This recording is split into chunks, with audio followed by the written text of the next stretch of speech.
Bom dia com propósito. Porções diárias de sabedoria que vão transformar sua vida. Quando alguém te pergunta quem você é, o que você responde? Quando você se depara com o espelho, você gosta do que você tem visto? Como que tem andado a sua autoimagem, a sua definição sobre você mesmo? Como que você se descreve? Como que você se descreve para você e para as outras pessoas? É sobre isso que nós vamos falar essa manhã. Seja muito bem-vindo a mais um Bom Dia com Propósito. É um prazer enorme estar aqui com você todas as manhãs, me dedicando a entregar para você o meu máximo de conteúdo, de valor, de palavras de sabedoria que edificam, visa conectar você com Deus e cada dia mais te ajudar a mergulhar na fé e no autoconhecimento.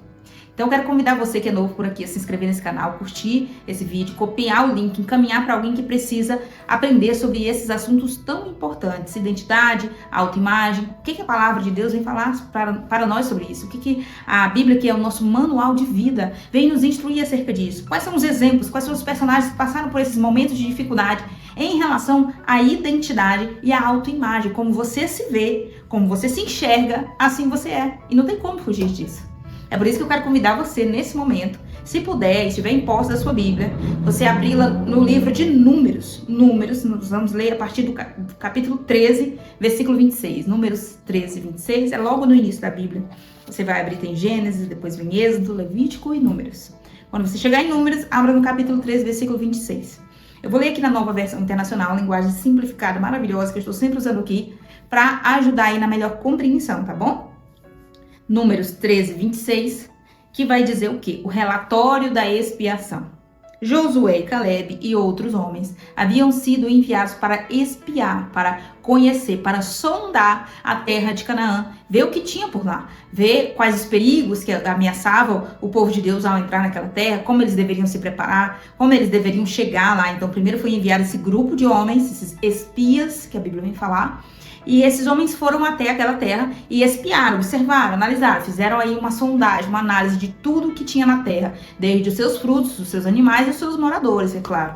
Então nós vamos ler agora o que eles trouxeram de relatório, que eles trouxeram para Moisés. Vamos ler juntos? Versículo 26. Eles então retornaram a Moisés e Arão e a toda a comunidade de Israel em Cádiz, no deserto de Parã, onde prestaram relatório a eles e a toda a comunidade de Israel. E lhes mostraram os frutos da terra. E deram o seguinte relatório a Moisés: entramos na terra a qual você nos enviou, onde manam leite e mel. Aqui estão alguns frutos dela. Mas o povo que lá vive é poderoso, e as cidades são fortificadas e muito grandes. Vamos agora, versículo 29. Os amalequitas vivem no Negueb, e aqui ele vai descrever cada povo aonde fica situado. Jebuseu, Cananeu. Nós vamos pular agora para o versículo 30. Então Caleb fez o povo calar-se perante Moisés e disse: subamos e tomemos posse da terra. É certo que venceremos, de fato venceremos.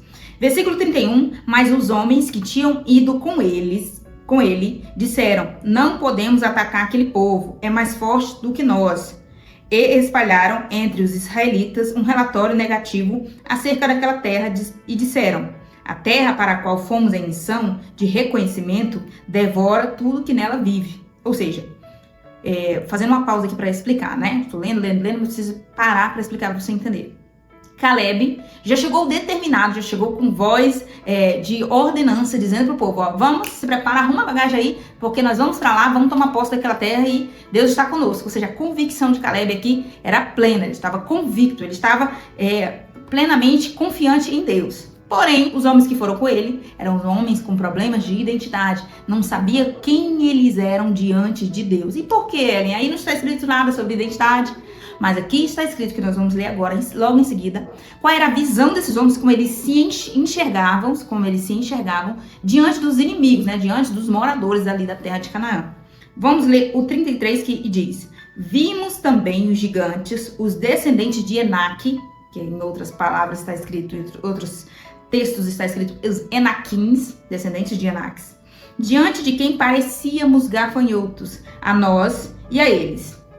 Aqui eu faço uma pausa para melhor explicar qual que era a descrição. Perceba que Caleb foi, junto com esse grupo de homens, todos foram juntos. Eles tiveram viram as mesmas coisas, observaram, fizeram as mesmas observações.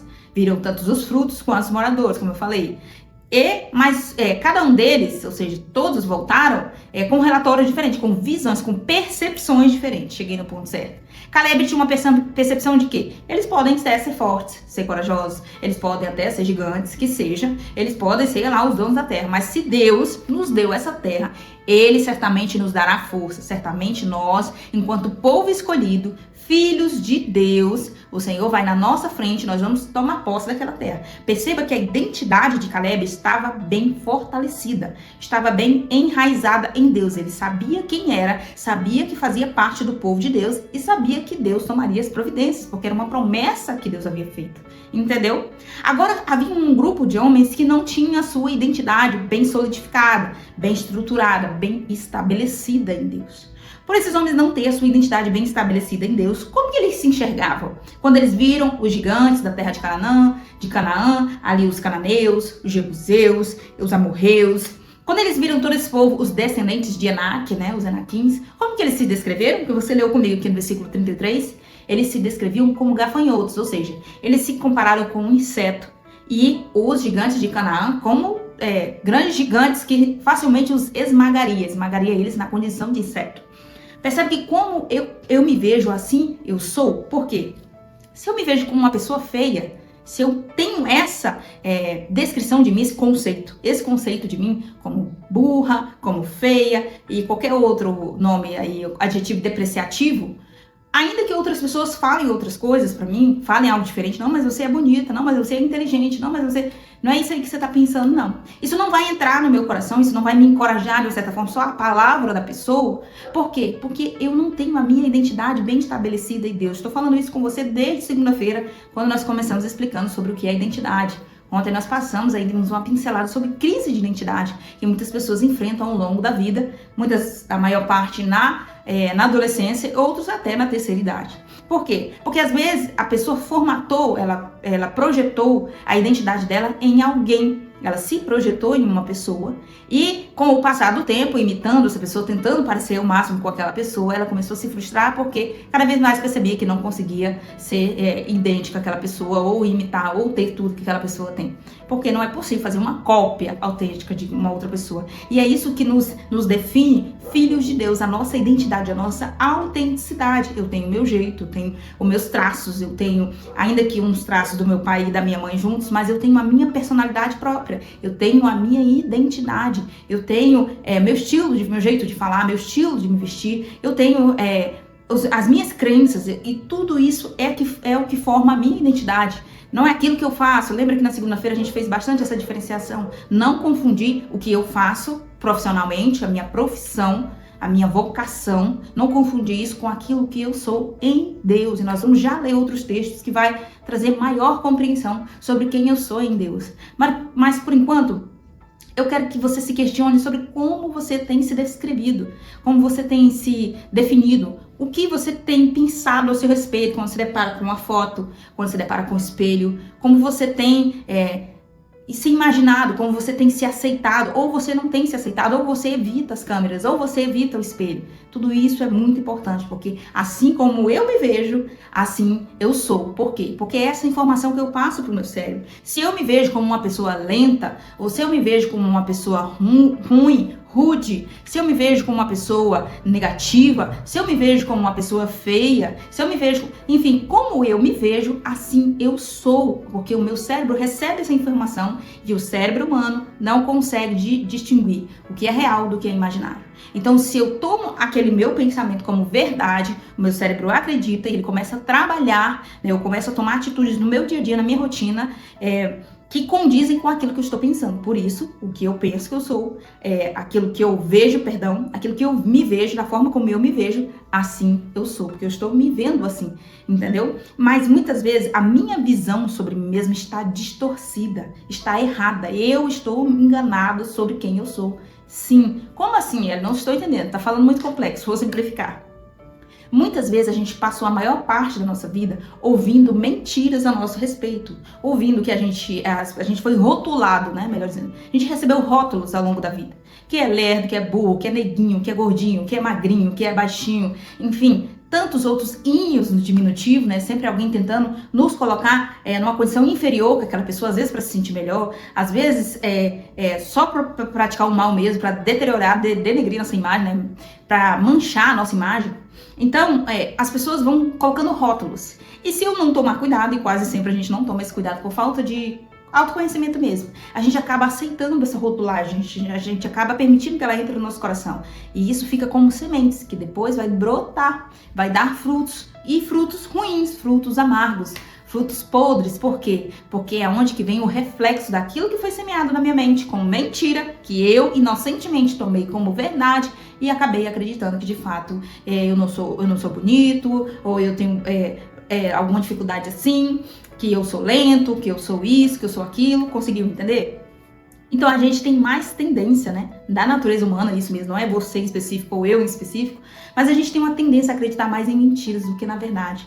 Por quê? Porque é da natureza humana. A própria palavra de Deus vem nos dizer: e conhecereis a verdade, e a verdade vos libertará. E quem é a verdade que o manual da vida eterna vem nos trazer como sendo a verdade? A verdade é Cristo. Ele disse: eu sou o caminho, a verdade e a vida. Então conheça a pessoa de Cristo. Quanto mais contato eu tenho com a palavra constantemente, todo dia. Lembra que a gente leu vários textos na semana passada, onde vem falar Deus instruindo desde lá do início, instruindo para Moisés, instruindo Josué, instruindo os seus escolhidos para que meditasse na palavra dia e noite. Ou seja, para que constantemente você esteja alimentado. Quanto mais eu medito na palavra, quanto mais eu a conheço, quanto mais eu fico informada do que está sendo instruído aqui, mais eu me conheço, mais eu me enxergo, eu consigo me ver na pessoa de Deus, mais eu consigo perceber Deus em mim. Conseguiu entender? Vamos ler mais um texto aqui, que está no Evangelho de Mateus, se você puder abrir aí comigo. Mateus, capítulo 6, versículo 22. Vai falar sobre os olhos, como é que eu me vejo. Estou acabando de dizer para você, aquilo que você vê é isso que você é. Você é aquilo que você vê. Em Mateus 6, 22 está escrito assim: os olhos são a candeia do corpo. Se os olhos forem bons, todo o seu corpo será cheio de luz. Mas se os olhos forem maus, todo o seu corpo será cheio de trevas. Como assim olho bom, olho mau? Muitas vezes a gente está diante do fato. Vamos citar um exemplo. Por exemplo, aconteceu um acidente de trânsito, por exemplo. Estava ali 50 pessoas ao redor daquele acidente, percebendo, observando. Uns viram tudo que aconteceu desde o início ao fim. Então, cada um, se você for entrevistar cada um, nenhum relato vai ficar idêntico. Cada um vai ter visto uma fração e cada um vai ter tido uma percepção, porque cada um viu de um ângulo. Um viu de costa, nas costas das vítimas, outro estava de frente, outro estava de lado, ou seja, cada um teve uma percepção, entendeu? E só, por exemplo, às vezes com a ajuda de uma câmera que gravou tudo, que viu tudo de início ao fim, quem invadiu a contramão, quem deixou de dar seta, quem estava errado desde o início. É aí que você vai conseguir chegar na verdade. Mas se for baseado só nas informações ali coletadas pelas pessoas que viram pelos olhos humanos, nós vamos ter aí uma margem de erro grande. Por que isso, Ellen? Que nem eu acabei de falar, porque cada um viu por um ângulo. Às vezes o que estava lá do outro lado não viu o que estava acontecendo aqui nessa ponta e acabou julgando, condenando até o outro motorista. Enfim, acontece muitas injustiças por essa questão de ângulo. E aí o que isso tem a ver com o que a gente acabou de ler? Tem a ver porque se o meu olho for bom, no sentido de enxergar, tentar enxergar o mundo, não só com meus olhos carnais, mas com os olhos de Cristo, com a mente de Cristo, com a visão de Cristo, de misericórdia, de compaixão, de entender que o outro pode até ter me prejudicado, mas se ele tiver me prejudicado, tentando ajudar. Entenda que o que eu estou falando aqui não é de ser inocente, de ser, como é que fala? Quando a pessoa, agora me fugiu a palavra, quando a pessoa é muito ingênua, lembrei da palavra agora. Aqui eu não estou falando de ingenuidade. Perceba que aqui eu estou falando da pureza de Deus. Isso é possível com a graça de Deus. Eu enxergar a situação caótica, catastrófica, com a lente de Cristo, e eu consigo ter misericórdia de ambos os lados, de ambas as partes, de todas as pessoas. E ter misericórdia não é ser abobalhado, não é permitir que o outro faça o que quer comigo. Não, é conseguir perdoá-lo, é conseguir enxergar o lado humano da pessoa. Muitas vezes nós mesmos, todos nós, ninguém está ileso. Muitas vezes nós cometemos erro na vida tentando acertar. Tem até um louvor que diz, né? Às vezes a gente erra tentando acertar. Isso é muito comum. Por quê? Eu achava que estava fazendo certo, acabei fazendo errado. Eu fui tentar ajudar, acabei falando demais. Eu fui tentar buscar ajuda com um terceiro para essa pessoa, acabei revelando um segredo. Entende? Que a gente está nessa constante, errando, tentando acertar. E quando eu tenho um olho bom para isso, eu consigo enxergar o lado humano do outro. Eu consigo enxergar que o outro não é perverso como eu pensei, mas de fato ele pode ter cometido um deslize. De fato ele pode estar sendo refém de uma situação. De fato ele pode estar repetindo um padrão comportamental que herdou dos pais. Consegue entender? Então você acaba olhando para a pessoa com um olhar de misericórdia. Agora eu trago isso para a sua vida, para a minha vida, para a sua vida. Como você tem olhado para você? Você tem olhado para você com um olhar de misericórdia? Ou você se pune com frequência? Ou você se autodestrói? Ou você se auto-sabota com frequência? Como você tem lidado com isso? Essa questão de autossabotagem, autodestruição, às vezes está dando tudo certo na sua vida. Ai, como eu estou feliz, estou vivendo dias maravilhosos, com pessoas maravilhosas, mas você começa a sofrer porque está tudo bem. Começa a sofrer, começa a se sabotar, começa a deixar de aproveitar um momento bom, porque fica acreditando o tempo todo que vai ficar ruim. Isso, muitas vezes, não vai ser tratado, gente, somente com a leitura da Bíblia, somente com a oração. Nós seríamos negligentes se falássemos uma coisa dessa para você.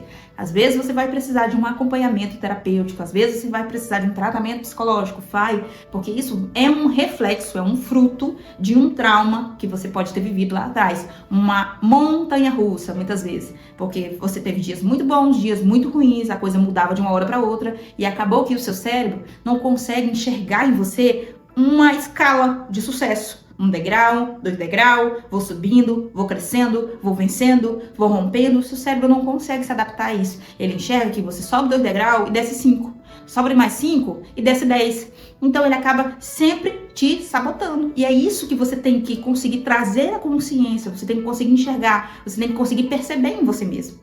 Para que você comece a trabalhar na sua identidade, na sua autoimagem, para que você comece a se curar, parar de se sabotar, parar de ter pensamentos autodestrutivos e parar de praticar autopiedade, ficar sempre se punindo. Ai, não, é porque eu sou azarado. Ai, não, é porque tudo dá errado para mim. Ah, não, é porque se deu uma coisa errada aqui, é porque eu tô presente. A minha presença já arrasta o azar. Enfim, pensamentos depreciativos que não são de Deus, que não são bíblicos, que não condiz com aquilo que Cristo quer para nós, a vida abundante que Jesus prometeu, lembra?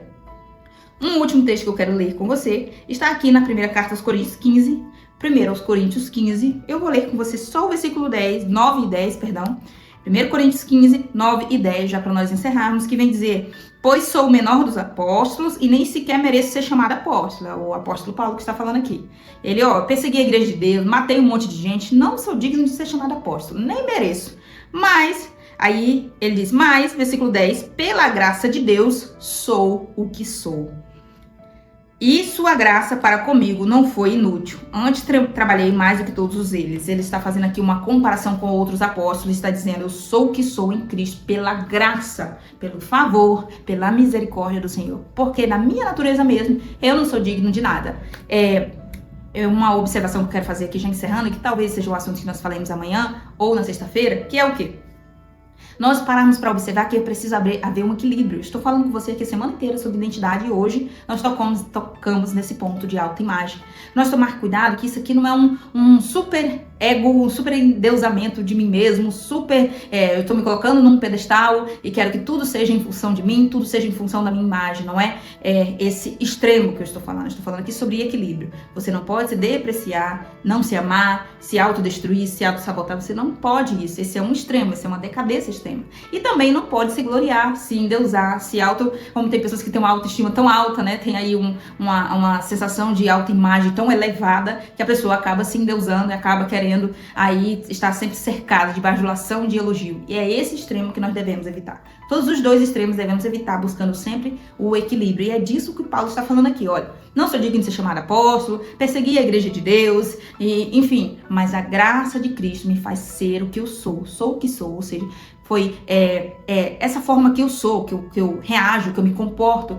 Foi por isso que Cristo me escolheu, foi por isso que Ele me chamou. Por quê? Porque aqui nas minhas qualidades e também na minha fraqueza, Cristo viu algo que seja benéfico para o reino. Ou seja, Paulo, é um dos meus personagens bíblicos favoritos, ele é um colérico, né? E às vezes ele age um pouco, as suas palavras, né, nas suas cartas são um pouco truculentas, mas ao mesmo tempo você consegue perceber o amor tão grande que ele tem pela mensagem do reino, pelo evangelho, o zelo dele tão grande, né? A gente consegue sentir isso por meio das suas palavras. E aqui fica a mensagem para o seu coração. Autoimagem e identidade precisam ser trabalhadas, mas precisam ser resgatadas, estruturadas pela palavra de Deus. Por quê? Porque através da pessoa de Deus, eu consigo que Ele me revele, que Ele me transmita essa ideia de que quem sou eu, o que Deus Ele tem para mim, o que Deus Ele quer de mim e qual a pessoa que o Senhor quer que eu me torne. Ele que vai construir em mim, Ele vai revelando e Ele vai construindo em mim, porque sozinho, como disse Jesus, sem mim nada podeis fazer, ou seja, sozinho nós não podemos nada, mas com a graça e o favor do Senhor nós podemos. Espero que tenha sido o mais claro possível. Se você ficou com alguma dúvida, deixa aqui nos comentários, a gente vai tirando as dúvidas, tá? Se eu falei muito rápido, né? Tem aqui no vídeo a opçãozinha depois de você reassistir e a opção de você reassistir mais lento, tá bom? Menos acelerado, né? Eu quero orar pela sua vida nesse momento, então se você puder entrar no chat aqui ou nos comentários, colocar seu pedido de oração, seu nome, pra gente estar apresentando, tá bom? Então eu quero orar por você.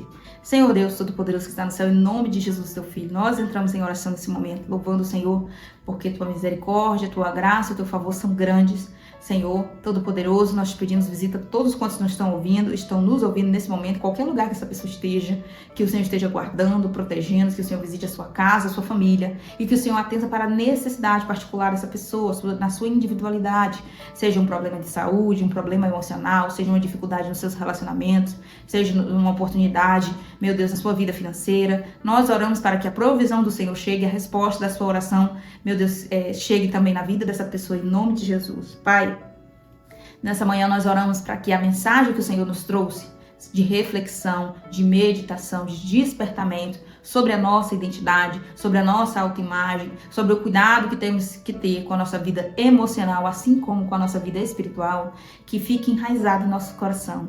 Como disse Davi, escondi a tua palavra no meu coração para não pecar contra ti. Então nos ajuda, Senhor, a aprender, a ouvir e a viver a tua palavra. Em nome de Jesus, nos dá um dia abençoado, uma quarta-feira cheia de boas notícias. Esteja conosco, conduzindo os nossos passos e recebe a nossa oração em nome de Jesus. Amém. Deus abençoe você de uma forma especial, que essa palavra fique aí enraizada no seu coração. Não se esqueça de copiar o link aqui, encaminhar para alguém que precisa aprender sobre aquilo que nós ensinamos nessa manhã, precisa meditar naquilo que a palavra vem dizer sobre essa questão de identidade, de autoimagem. Eu espero você aqui amanhã às 6h01 da manhã.